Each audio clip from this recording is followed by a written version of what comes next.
Assalamualaikum warahmatullahi wabarakatuh. Kembali lagi dengan channel kami Bocang Lutur. Pada kesempatan kali ini kami sedang berkunjung atau sowan ke daerah Cemoro Sewu. Tetap ikuti perjalanan kami, sedulur sederek sedaya mawon.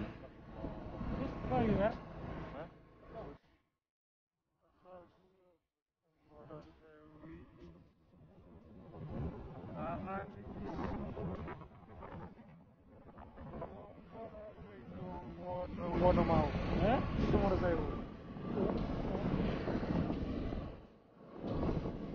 Oh, terus guys, kita main dari Jawa Tengah sampai ke Jawa Timur ini. Buat tapi ya bilang dulu lah, biar gak sumpah di rumah.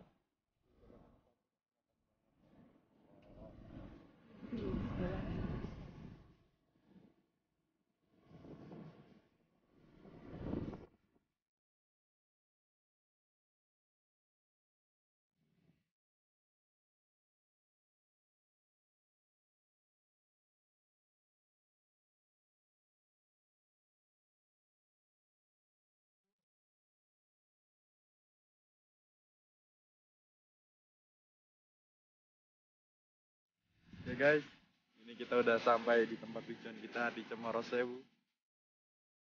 Nah, dengan Bang Sipur. Nih guys, lihat nih helmnya sampai ngembun kayak gini. Cemoro Sewu ini. Tuh lihat tuh matanya dia tuh. Jadi matanya lagi es kafe lagi. Dia jadi es. Enggak. Nah.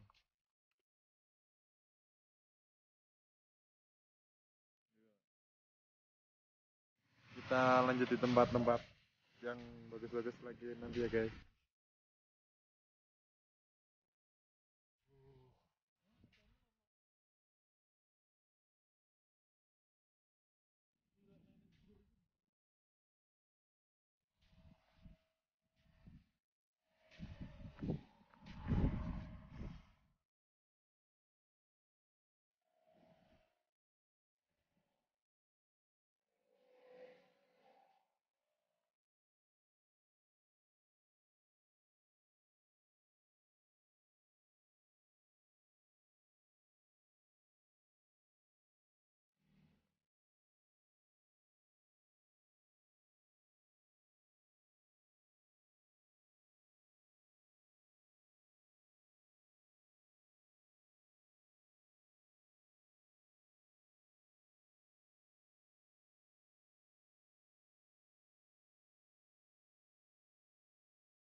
Assalamualaikum dulur konco kabeh wae.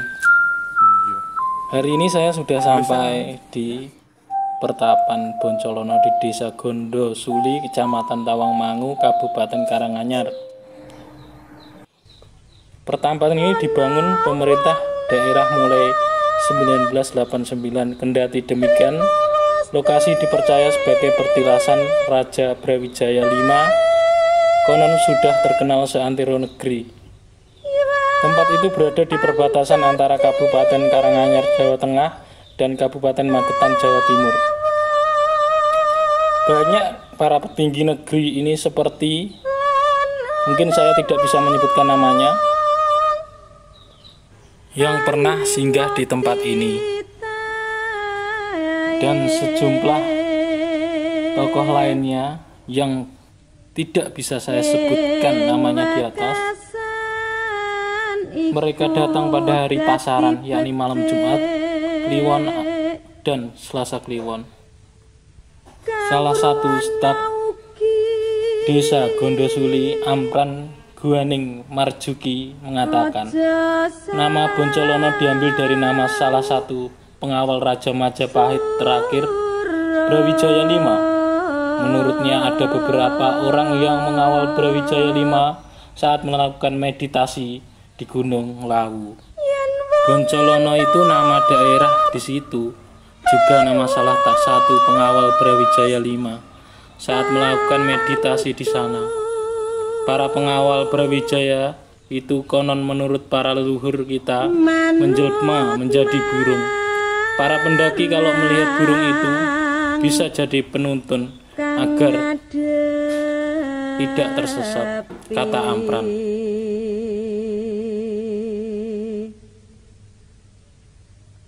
Boncolono, lanjut Ampran, kemudian mempunyai 2 anak laki-laki. Mereka diberi nama Gombak dan Kuncung. Konon mereka hingga saat ini masih sering nampak dan menjaga pertapan Boncolono. Mereka berdua katanya masih menjaga pertapaan. Para pengunjung kadang ada yang diwerui atau melihat sosok mereka, ujar Ampran. Juru kunci pertapan Boncolono, Mbah Sarju, 91 tahun, menambahkan kemasyhuran pertapaan berada di ketinggian 1.300 meter di atas permukaan air laut itu tak lepas dari adanya 2 sendang atau sumber air, yaitu sendang wedok putri dan sendang lanang putra, atau kerap disebut sendang Boncolono. Sebelum melakukan pertapaan atau meditasi di ruang Raden, warga atau siapapun harus terlebih dulu mensucikan diri dengan mandi di sendang sesuai dengan jenis kelamin masing-masing. Kedua sendang terletak di Kabupaten Magetan, Jawa Timur, sedangkan di pertapaan hanya berjarak 20 meter terletak di Karanganyar, Jawa Tengah. Air sendang lanang dan sendang wedok itu diyakini pernah digunakan untuk minum dan mandi Prabu Brawijaya V dan keluarganya. Dinasti terakhir Raja Majapahit ketika melarikan diri di puncak Gunung Lawu sebelum Muksa mati tanpa meninggalkan jasad pada abad 15. Air itu diyakini masih sakti dan bertuah hingga sekarang. Jadi kalau ada orang yang meditasi di Boncolono pasti akan menyempatkan diri minum atau cuci muka atau mandi dengan air sendang, kata Mbah Sarju. Pembangunan pertapaan tak hanya dilakukan oleh pemerintah.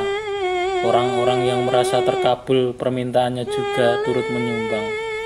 Mereka tidak hanya membangun tempat pertapaan, tetapi juga memperbaiki jalan setapak dari jalan raya menuju lokasi dengan cara memberi paving setelah dibangun pada 1989. Pertapaan direnovasi kembali pada tahun 1996.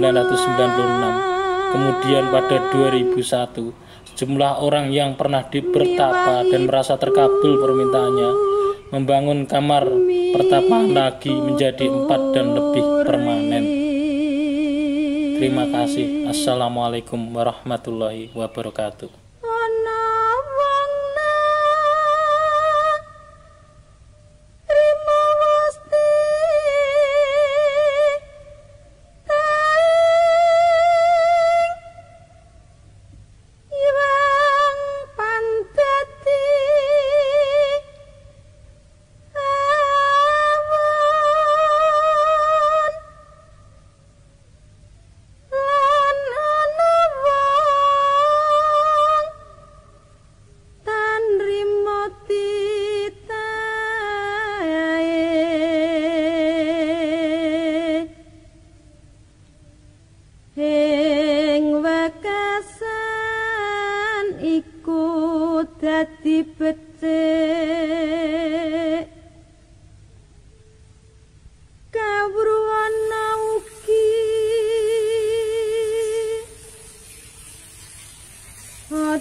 Ma